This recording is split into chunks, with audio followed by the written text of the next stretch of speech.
Good morning, everyone. Welcome back to SEMA. My name is Danny Gredenberg, and we got AirPro Diagnostics Josh McFarland here with us today. Thank you, Danny. Thank you for joining me. I mean, I'm sure it's been a long week here. Always is. Yep, getting ready. You know, how's your feet doing this week? I mean, they're still there. They're still there. They're letting me know about it, though. Yeah, they're making themselves known. Yeah, for sure. Well, I'm glad you can join me today because I really want to talk about something that's been coming up a lot. In the world of collision repair is diagnostics and scanning. And I mean, it's a new thing. It's a very new thing, right? Yeah. But the topic just comes up quite often, and really, we commonly see a single-digit number associated to a scanning operation for labor value. Okay. And I think there's a little bit more to it, especially in when you're doing remote scanning or just in general, anything to do with scanning. Absolutely. I mean, there is more to it than plugging in a tool and pressing a button. It doesn't work that way. It's not like taking it to AutoZone or Pep Boys and saying, hey, can you clear my codes? No, I agree. So again, as an estimator, what should we be looking for, or what are some of the opportunities that we can be capturing on our repair plans? I mean, I think the best thing you can do is really go through and walk the process, start to finish, every little step. And they're all operations that you should be making sure you capture time for. Yep. And it starts with getting the keys, getting the vehicle situated where it is you're going to do the work, getting power to the vehicle, battery support. I mean, the list goes on and on. How much detail do you want to get into? I mean, let's just start from the very beginning, and Sure. Because I think that's where people would get the misconception is you plug it in. So let's get the car into the shop, and let's obviously get the scan tool hooked up to it. But we talk about battery support. What are some things about battery support that an estimator should know about, or even the technician? So, I mean, I think the first thing to know with battery support is this vehicle's been in an accident. That's why it's there at your facility. And because it's been in an accident, it probably sat there for an extended period of time with the hazard lights on. It probably sat there with other things happening that would drain down the battery. And if the battery doesn't have adequate support, you're setting more DTCs that you now need to go diagnose. So start off with battery support and get that stable, so that at least you have a baseline of what it is you're trying to diagnose and remedy as part of the repair process. It's a great point. So through the DEG, we've gotten actual inquiries on that topic, and I'm sure you have. And it's and all three information providers have come back and said battery support is a non-included operation. So it sounds like that is a billable operation that we can be adding on a repair plan, on there. So so now we've got the battery support added onto the repair plan. Now we got the scan going. What are some other considerations in that scanning process? Well, let's start with documentation. Okay. I mean, we need to go do some research in the service information and find out what procedure we're following for that vehicle. What additional things might we need to do to support it? Yep. I mean, different OEMs have different position statements and different processes that you need to follow. It's not a one-size-fits-all approach. So getting through that process to document, pull that documentation, do the research, pull the documentation, review it, and then start going into the process before you've even touched the keys. Yep. So I mean, again, we have obviously inquiries on that as well. Where it's the research and time is not included in any published labor time. Now Correct. Your team at AirPro, you guys have a remote team, right? That That's can right. help with shops, and I can only imagine the hours they spend researching all these OEM procedures. Absolutely. So at AirPro we do remote diagnostics, as you indicated, and we have brand specialists. And the reason we have brand specialists is I want a technician that focuses on Toyota. I want another technician that focuses on Honda. And the reason for that is that technician now spends a little less time on our end having to research and get familiar with that vehicle, because that's what they do day in and day out.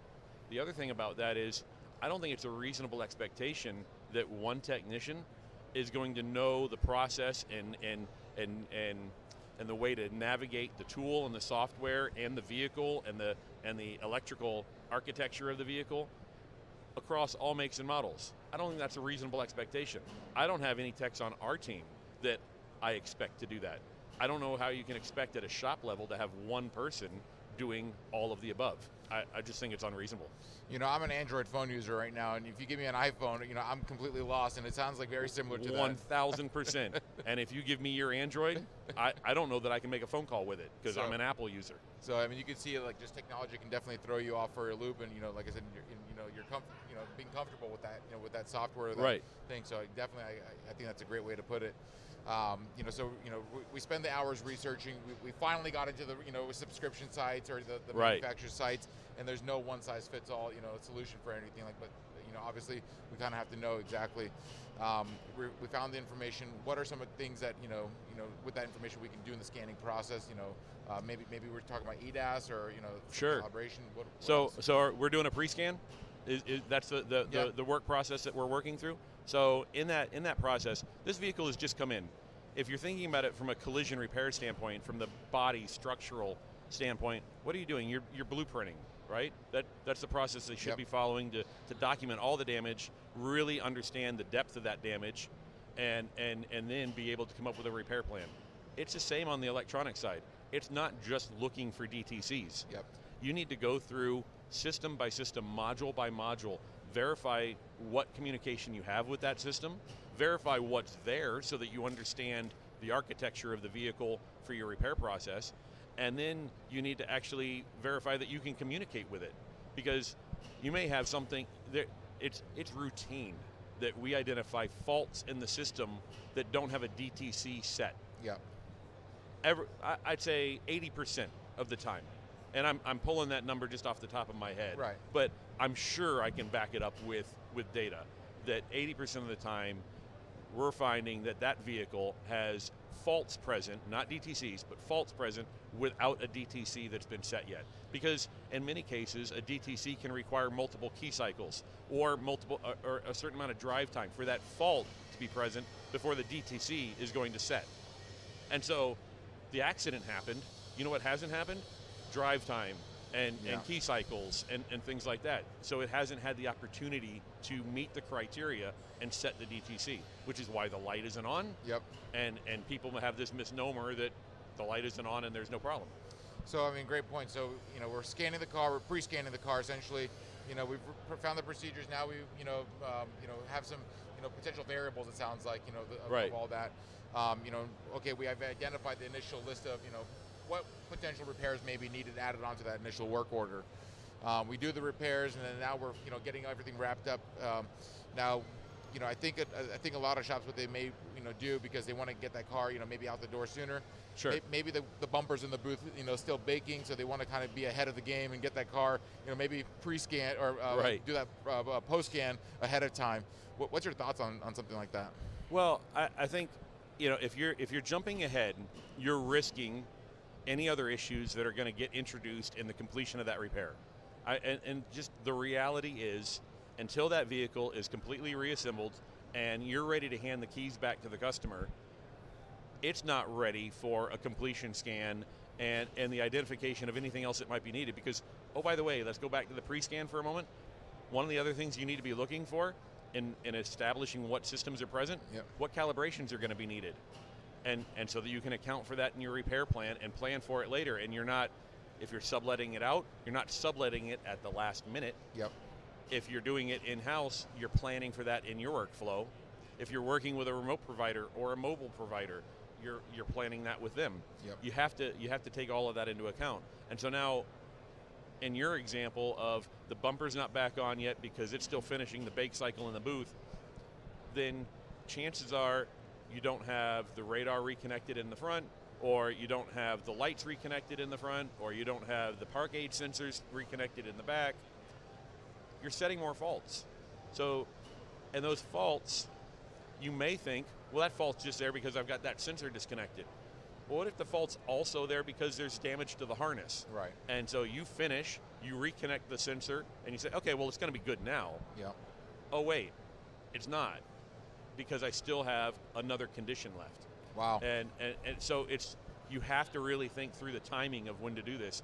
And it's shocking to me that I've been having this conversation with you and others since 2013 when I got really involved in the collision repair industry, and I came from the mechanical side, and I found it shocking at that point in time that there were people like me, people that are technicians, that didn't understand these things. And it's just because it was new to the collision repair space. I mean, no disrespect to collision repair technicians, but it was new. Right. But for me, coming from the mechanical side, it wasn't new.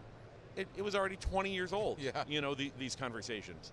And so, but we're still having it. I'm still talking to shops here at the show. They're saying, well, the light wasn't on. Or, you know, it drove fine. Yeah. You know, all I did was disconnect the radar sensor. All I did was disconnect the forward-facing camera. All I disconnected was the bumper and the car doesn't start. I don't need to recalibrate. Yeah. I mean, you have to do the research. You have to, or you have to work with someone who's doing the research and working with you as a partner. So it sounds like both entities need to be just as equally knowledgeable. I mean, maybe not. You don't have to know everything, but at least you have to have a great understanding about the process. Absolutely. And I think if you take the easy way out, yep. If you just say, well, I'm going to take that single-digit number that they're offering to give me, and I'm not going to fight for the non-included items, and I'm not going to you know, rationalize my time and take care of that. Well, then I think you're setting yourself up to, for starters, not make back what you should be making on that repair. Yeah. And I mean, I think we're all in the business to make money, right? Absolutely. And to get reimbursed for our time. Absolutely. And to get compensated fairly for what we're doing. You have to document that. You have to do the research. You have to understand where you're headed and make sure that you're fighting for that. So, you know, we got a few minutes left here, and, you know, these are great, you know, points to think about as a repair planner. Right. But the final thing is, you know, I want to see if we can squeeze this in. What's your thoughts about getting an alignment done? You know, is that something that should be done? Should the car be aligned before you get a calibration on the vehicle? So my default answer on this is going to be you need to follow the manufacturer's recommendations. The manufacturer is going, in most cases, has a position on how alignment relates to calibration. Yep. Specifically forward-facing camera calibrations. At AirPro, we take the position of verify that the alignment is in spec before performing any calibrations. We're remote. Yep. I can't do that for you. Right. That needs to be done. So the reason it's important, so let's talk forward-facing camera for just a moment. This is a camera that's sitting there in the vicinity of your rear view mirror, looking ahead, and it's serving a function related to auto emergency braking, forward collision warning, lane departure warning, lane keep assist, et cetera, et cetera, et cetera. It plays a role in all those different systems. Whether it's a leading role or a secondary role, it plays a role. And so in that example, you've got a thrust angle that's off. So your car, as you drive it down the road, is driving kind of, you know, 5 degrees to the left or 5 degrees to the right. It's sort of crab walking is what it's referred to. And in that model, where's the camera looking? The same way the rear wheels are pointed. Exactly. It's looking to the lane to the left or looking to the lane to the right. And so now you're in a lane that has clear traffic, but you're passing a left-hand turn lane that's stopped. And so now the car, you're risking that it's going to think you're in an emergent situation, that it needs to stop and do an emergency stop, and you're creating all sorts of trouble for yourself and for your customer. Oh, absolutely. So I mean, again, you know, just to recap everything for our viewers out there, you know, again, we want to, you know, obviously, you know, capture the scanning operation pre and post, and, you know, whatever the manufacturer requires. Right. But it seems to me there's more work involved than just a simple, you know, 0.5, you know, or, you know, just a single, just a basic labor value that you're assigning to it. Absolutely. And then, you know, it looks like, you know, you're gonna have to spend time researching, repair planning, and lastly, you know, verifying that the alignment and the thrust, and, you know, to make sure that everything working with that system is, you know, looking at the right direction. Yeah, it's about doing it right. Yeah. Well, you know, I hope this, you know, conversation kind of, you know, brought it to perspective for our viewers here today. I hope so. And, you know, like I said, you know, we want to do the right thing. So keep scanning those cars, keep getting those, making sure that the vehicle's tracking straight. And, you know, like I said, at the end of the day, we want to make sure the consumer's put in the vehicle that's safe again. And if you're not sure how to tackle it yourself and you're looking for somebody that can help, give us a call at AirPro. We'd be happy to assist. Well, I appreciate your time today. So let's have a great week, and, you know, let's get back to the show. Let's go back and make our feet more sore. Awesome. Thank you. Thanks, Danny.